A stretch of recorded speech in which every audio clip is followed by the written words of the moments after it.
ating pag-aaralan ang Biblia sa hapong po ito mga kapatid. So ating pong matatagpuan ang ating pag-aaralan dito po sa Kawikaan, Kapitulo 3, versikulo 5 na sinasabi dito, magtiwala ka sa Panginoon mong Diyos ng buong puso, huwag sa iyong sariling kaunawaan. So, ibig sabihin nito mga kapatid ay ipinapaunawa ng Diyos ang pagtitiwala sa ating Panginoon Diyos, hindi lang sa ating kaunawaan, kundi ito ay pagtitiwala sa Diyos ng buong tapat at buong salita na ating bibigay pansin sa Kanya.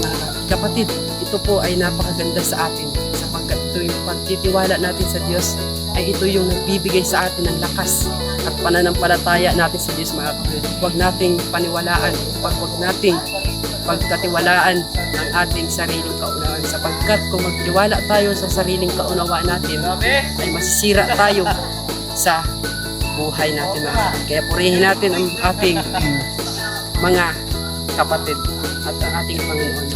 Kaya purihin natin Diyos, magpakalaman. Happy Sabbath sa inyo. Amen.